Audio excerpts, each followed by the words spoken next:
Vertumnus, god of the autumn winds, had been travelling around the eternal city of Rome, puttering about on his Vespa, waving at all of the beautiful women he passed. Ciao bella, ciao bella, looking them up and down over the length of his sunglasses, giving them his most alluring come-hither look.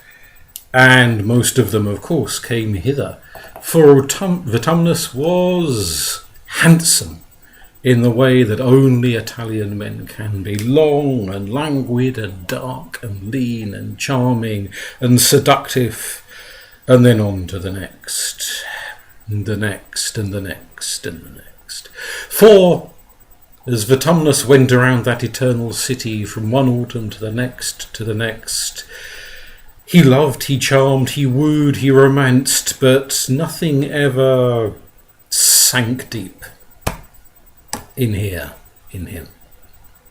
They were only ever romances of the moment, nothing lasting.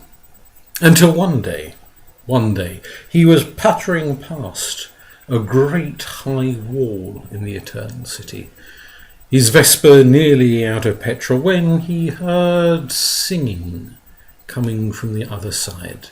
And as the Vespa was nearly out of petrol, he turned it off, and he stopped, and he paused a few minutes, and he listened to the song. It was the kind of song someone might sing for their own amusement rather than to an audience.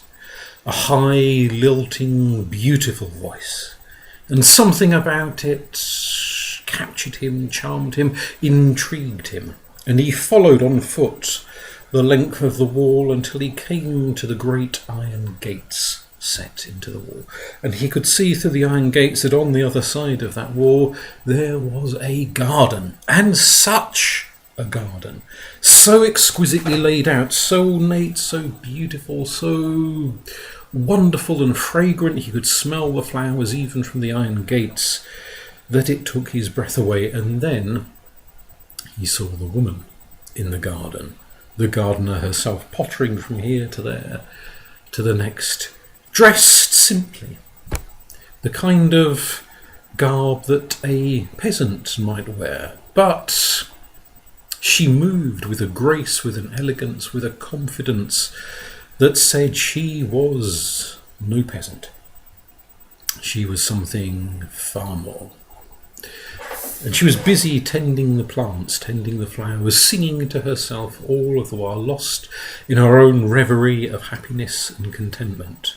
So he adjusted his shirt, his collar, his appearance. He wanted to look as good as he could look, which was very, very good. And he called out, "Ciao, bella! Such beautiful flowers you have!" And she looked over at him, and then went back to her flowers without so much as a second glance.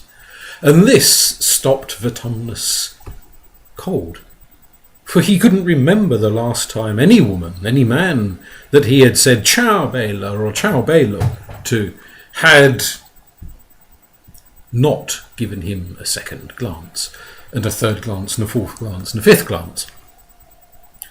She had eyes only for her plants, for her flowers. So he tried again with another chat-up line, and that went nowhere. And the third and the fourth, and even when he unbuttoned his shirt all the way down to the sixth button and tried his wittiest, his most charming, his most seductive chat-up line, she didn't even look up from the weed bed that she was tending. She was uprooting weeds from the flower bed. And he went home bewildered, shocked, not exactly heartbroken, but shaken and not stirred. For this was not the reaction he expected. This was not a reaction he had ever got from anyone. And not only was he shaken and he stirred, but as he lay there at 3 a.m, staring at the ceiling, he was intrigued. He was challenged. There was something engaging about a woman who wouldn't jump on his Vespa there and then. it set a challenge for him, a pose, something he had to overcome, and that was interesting. After all of these centuries of easy seduction, to find one that wasn't so easy had a certain spice to it. And he thought of what he could do, gifts he could bring, flowers, she liked flowers. So the next day he went back. Didn't bother with any of the other usual places he visited, straight to the walled garden. And there at the gates he waited half an hour until he caught a glimpse of her, going about her daily pottering with the flowers and the plants and the trees. And he presented to her the bunch of flowers and said, "Look at these magnificent flowers, the best in the city, you will love them." And she looked over from the far side of the garden where she was, tending the roses, and she said not a word, but the look she gave to the flowers and then to him shocked him, and he thought, these are the most expensive flowers I could find. And then almost telepathy came from the woman. She said not a word, but somehow perhaps because he was a god, somehow he knew that all she had seen were dead flowers. Not living, not growing, not dynamic, not thriving in a bed of earth, but cut and dead and on their way to wilting. And as beautiful as those flowers would have been growing and living, all she saw was compost in the making. And perhaps, having seen compost in the making in the flowers, she saw a little of the same in him.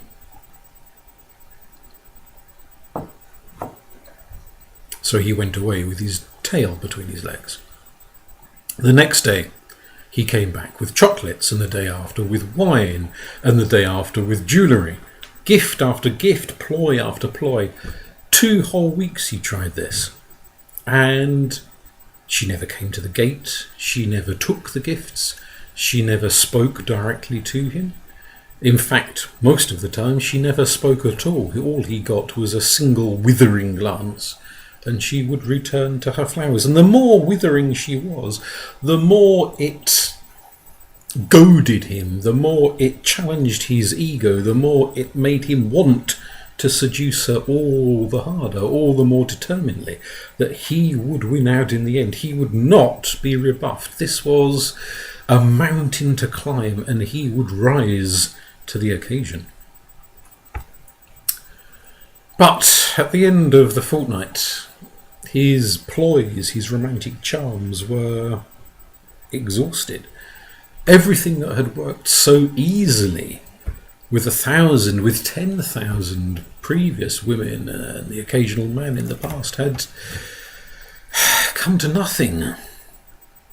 With this lady, he didn't even know her name, just thought of her as the gardener.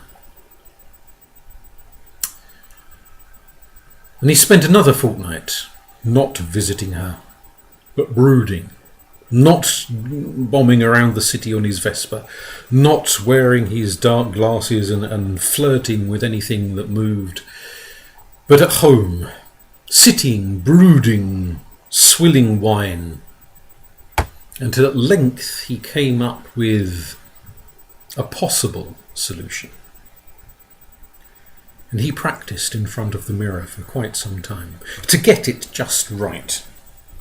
And this was not a particular low-cut shirt or super tight jeans. This was not a particular way of greasing his hair. This was not a particular pose of looking over his glasses in this way or that way. It was something radically different. For he was practicing the art of shape-shifting, something he rarely had to do because his natural shape was so alluring to most people he never needed a different shape. And this shape he changed into was not that of some film star, some pop star, some muscled hunk. It was of an old, toothless, frail woman carrying a basket of seeds. And he went back to the walled garden, to the iron gates, in this disguise. And he rattled with bony, rheumatic fingers on the iron gates until the beautiful woman within, the gardener, glanced up and saw this curious old woman carrying a basket, waving, trying to attract attention. And the gardener came towards the gate, not in any great rush, not exhibiting undue curiosity, but just wondering who this old woman was, what she wanted. And from a distance the woman called out, "Nonna, grandmother, what is it that you wish?" And the old lady, that was really Vertumnus, said in the croakiest, oldest, ladiest voice, "I have come selling seeds, my dear. I see you have a wonderful garden. Maybe some of my seeds would interest you." And of course, immediately they did, for gardening was the passion of Pomona's life, and so the Lady Pomona opened the gates and beckoned that frail old woman in, and in she shuffled the old Nona. The gates closed behind her, and they went off and they found a wooden bench to sit upon, near a fountain with its trickling waters and the fish swimming within its depths. And for a full hour they talked seeds, for Vertumnus had been studying and researching gardening. He didn't want to be foolish and just rely on getting through the gate. He wanted to carry this ploy out. So he talked to Pomona, or she talked to Pomona at great length, about seeds for this and seeds for that, and the best way to grow this plant and the best way to nurture that plant. On and on they chattered, happily, drinking wine, eating bread, chewing on a few olives, sharing Pomona's love of gardening and the old woman's newly acquired grasp of gardening. We can't say it's a love, but it proved an interesting conversation. And when at the end various purchases of seeds had been made, the old woman said, "You know, my dear, this garden reminds me of a garden I have heard about told of in ancient tales, a garden on the island of Cyprus." And Pomona, who was always interested in other people's gardens, had never been to Cyprus, and said, "Tell me more." And the old woman began to tell the tale of the garden in Cyprus. "It is a garden, my dear, that belonged to a very wealthy family who loved to walk in the garden and see the garden, but of course, being wealthy, they never themselves gardened, not the way you do, my dear. They employed a gardener, a young man called, now, what was his name? He was called, that's it, Iphis." And so the old woman told the story of Iphis, of how Iphis was a handsome, charming young man, tall and well built and good looking and kind and gentle, and loved gardens, loved flowers, loved all things horticultural, almost as much as he loved Anasarete, the daughter of the house of his employers. She was a young woman of similar age to Iphis, but where he had calloused hands and mud under his fingernails and green patches on his knees and on his elbows from spending all day gardening and digging and one thing and another, she was tall and elegant and pristine. She was beautiful in a classical, stunning way. And so often of an evening, when his hard day of labouring in the Cyprus sun had come to an end, he would go and sit, have a drink, have a fag, and look up at the balcony. And there Anasarete, whose room that was, would come out onto the balcony wearing her attire for the bedroom and enjoy the evening warmth, enjoy the fragrances of the garden, enjoy the nocturnal chirruping of birds just before they went to sleep. And he loved her. He'd never exchanged more than a few dozen words with her on matters of gardening, all very proper, all very correct, as befits a servant and a high-born lady. But he loved her nonetheless. And one day, one evening, maybe he'd had a little bit too much wine to drink as he'd been sitting there. Maybe she was slightly later coming out onto the balcony than she usually was, giving him the opportunity to neck even more wine than he usually did. But something stirred within him. Something crossed a boundary it had not normally crossed. And he recited a poem in the dark, in the shadows underneath the balcony, an unseen presence, a voice wafting up to Anasarete, who listened to this beautiful, heartfelt paean of love and was moved. And at the end of it said, "Oh, how wonderful, how wonderful, how beautiful." She didn't say, "Who the hell is that?" She didn't say, "Where is this voice in the dark coming from?" She just said, "How beautiful," and then returned to her room. And this became a ritual between them. He would end his evening with a drink and a rest until that nymph, that goddess, that visionary figure would appear above him on the balcony, and he would pour out his yearning, his love, his dreams in a poem, sometimes a poem by a famous poet that he had memorized, sometimes a poem that he himself had made up.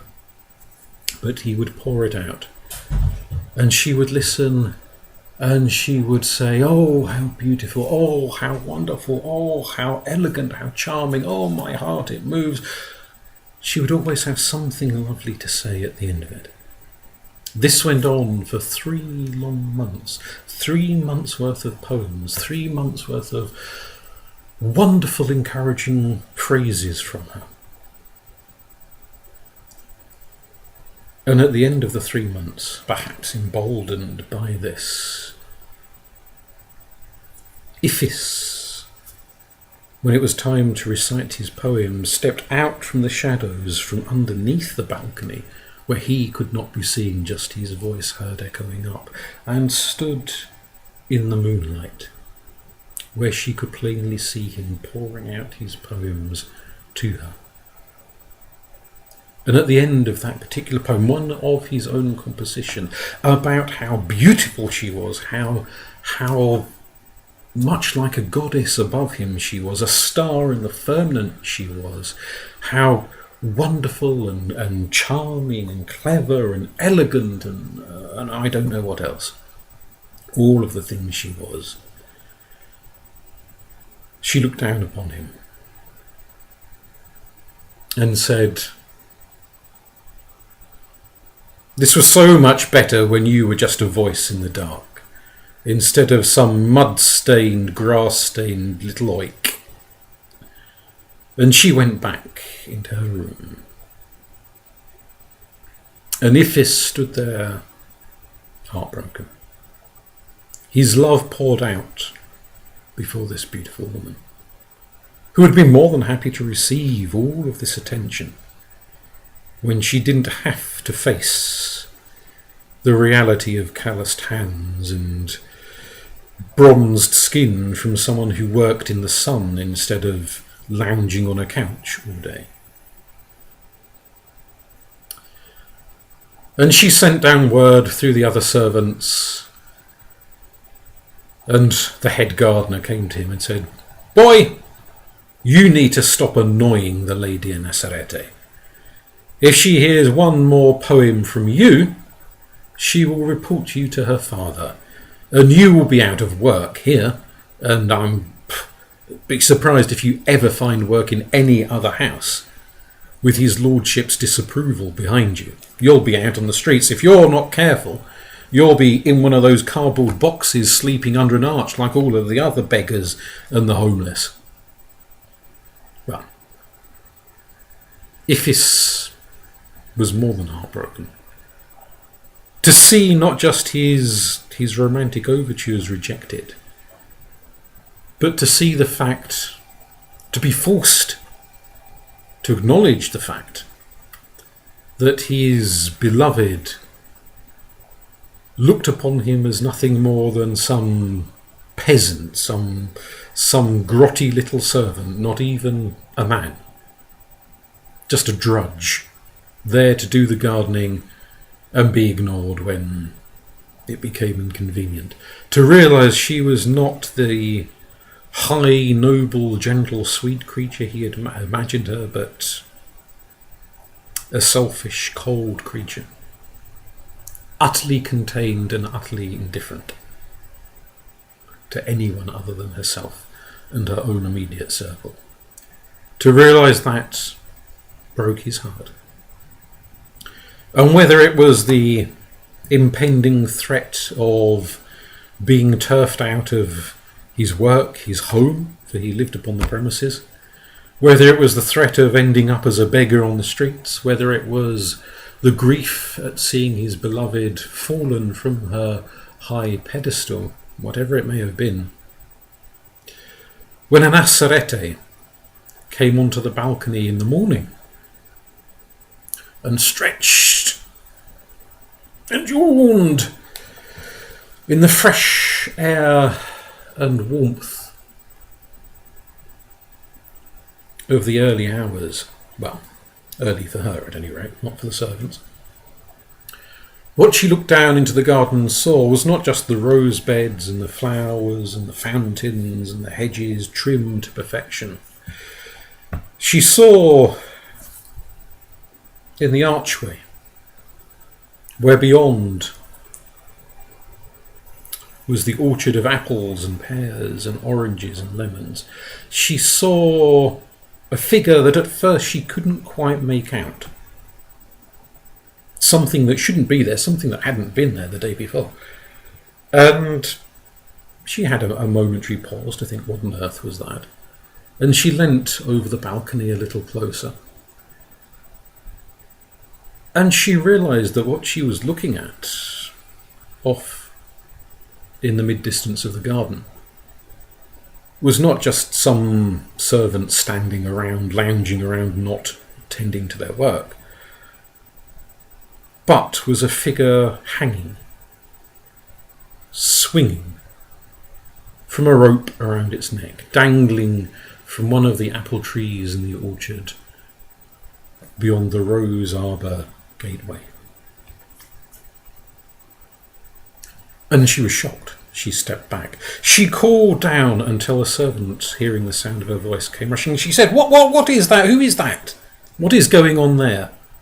And the servant rushed off, and there was a scream and a shout, and other servants came, and there was quite a kerfuffle.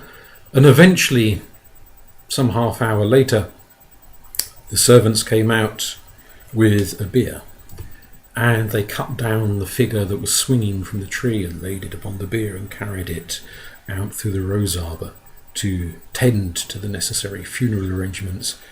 And looking down from her balcony, for she had been watching everything that was taking place, she could see more clearly whose body it was, for the body was laid face up. And she saw Iphis, the gardener's boy that had recited all of those poems. She could see the tongue lolling, she could see the rope still around his neck, she could see the pallor of the corpse. And she said, "Oh, Father will need to find another gardener," and walked into the house. The only emotion she felt, mild annoyance at the death of this young man whose poetry, whose romancing had charmed her for 3 months, night after night after night. And when she was dressed, she walked out into the garden to see if that selfish young man had made a mess of the beautiful garden that she enjoyed so much walking in, if she would need to issue recommendations to the aged head gardener to tidy up the disturbance caused by this, whatever his name was, hanging himself.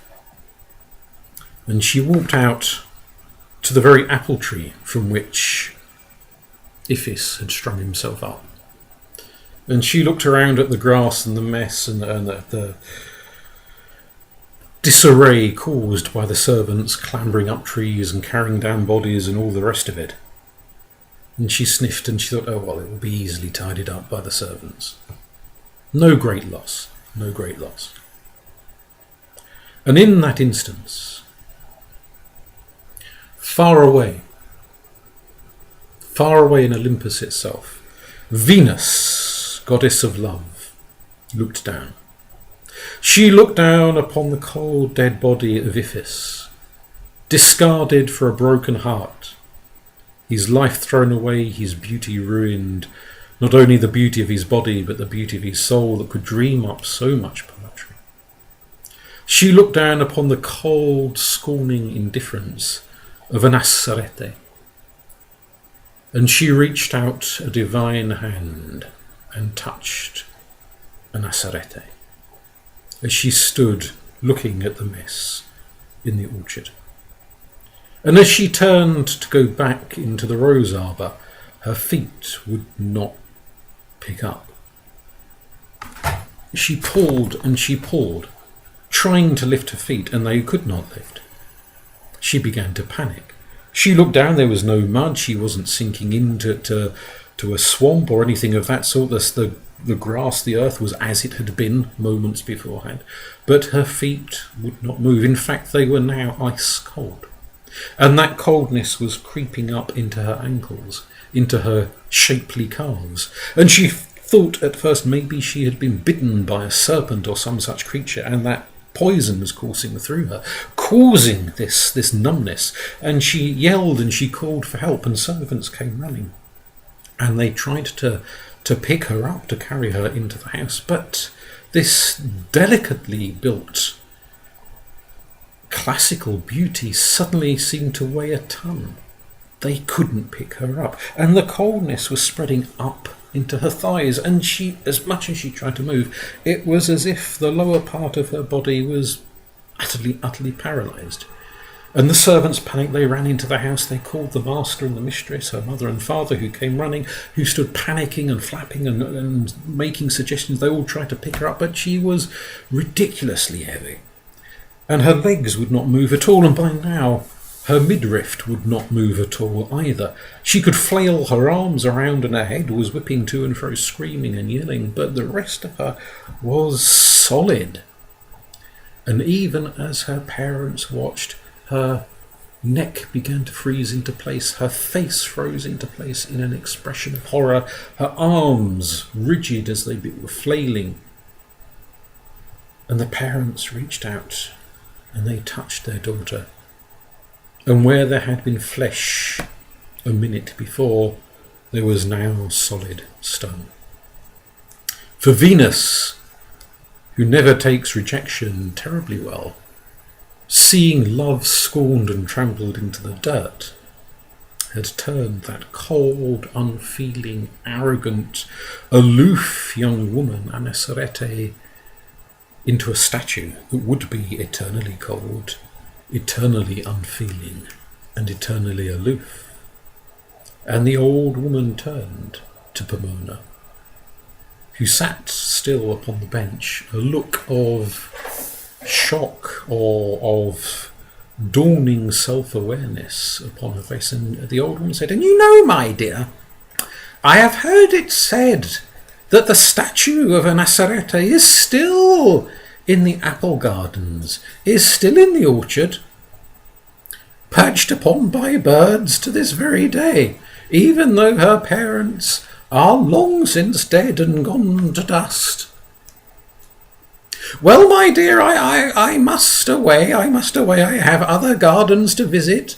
And the old woman stood up with her basket of seeds. And the Lady Pomona stood and said, "Tell me, my dear, how fares the apple orchard in the garden of Venasarete?"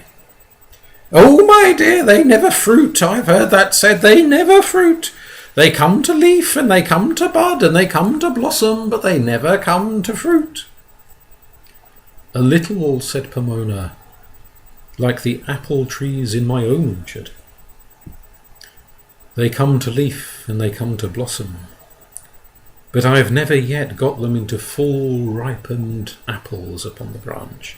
"Ah, well, my dear, for that you need the autumn sun to ripen and bring full to fruit."